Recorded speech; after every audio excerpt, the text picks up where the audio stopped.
एक राज्य में एक ब्राह्मण दंपति रहा करते थे।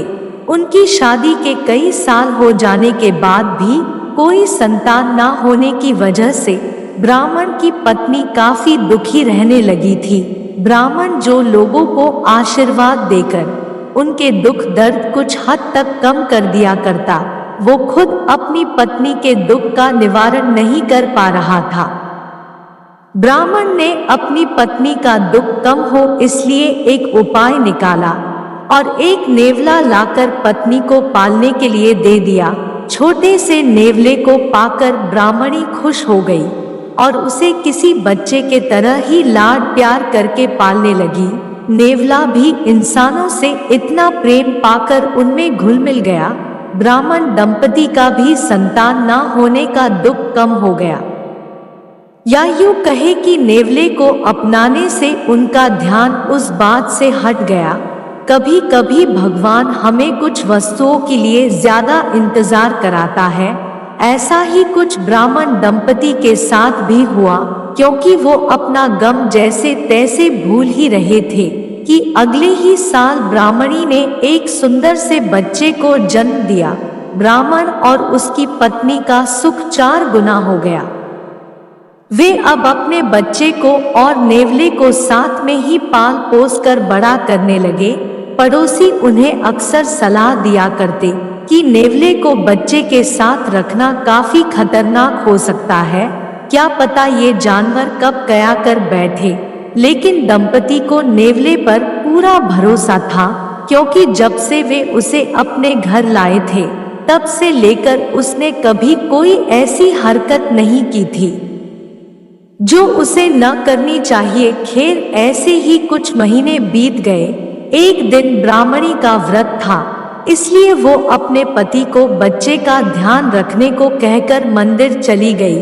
जब ब्राह्मणी मंदिर गई थी तभी ब्राह्मण को राजा के महल से एक यज्ञ करवाने के लिए बुलावा आया। ब्राह्मणी पूजा पाठ और भजन में इतनी खो गई थी कि उसे समय का कोई भान ही नहीं रहा।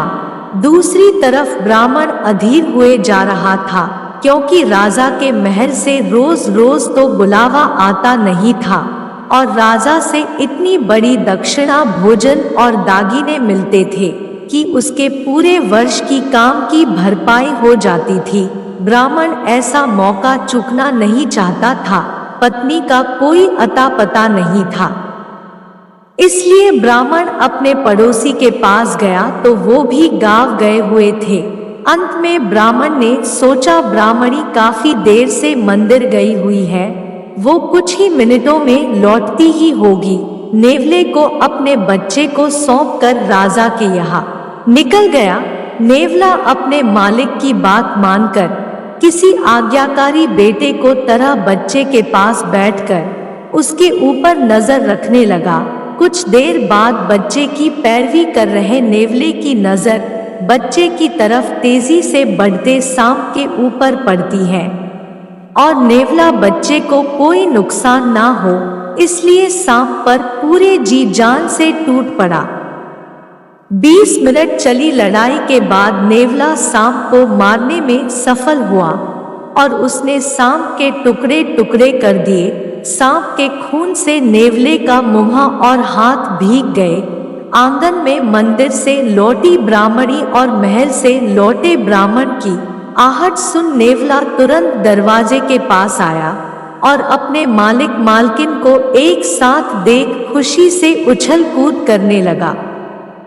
नेवले को खून से सना देख और उसका ऐसा व्यवहार देख ब्राह्मण को उस पर शक हुआ।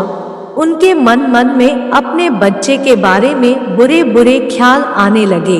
उन्हें पड़ोसियों की वो बातें भी याद आने लगी। नेवला तो आखिर एक जानवर है और जानवरों का क्या भरोसा। ब्राह्मणी ऐसे विचारों के कारण रोने लगी तो ब्राह्मण का गुस्सा और ज्यादा बढ़ गया। उसने ना आगा देखा न पीछा, आंगन में पड़ा एक डंडा लिया और नेवले को पीट पीट कर मार दिया।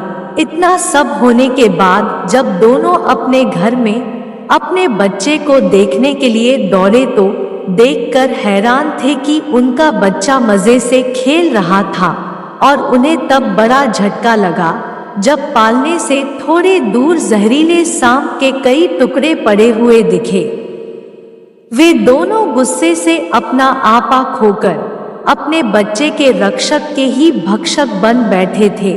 सच्चाई का पता चलते ही दोनों पश्चाताप की आग में जलने लगे। दोस्तों, पुराने जमाने की ये रोचक कहानी हमें वही पुरानी मगर काफी महत्वपूर्ण बातें सिखाती है कि गुस्सा नहीं करना चाहिए, या गुस्सा आ भी जाए तो उस वक्त कोई फैसला या काम नहीं करना चाहिए, क्योंकि इतिहास गवाह है कि गुस्से से और गुस्से में लिए गए फैसलों से हमेशा अनर्थ ही होता है। मेरे प्यारे दोस्तों, अगर वीडियो अच्छी लगी हो तो हमारे चैनल को सब्सक्राइब कर देना और लाइक शेयर भी कर देना।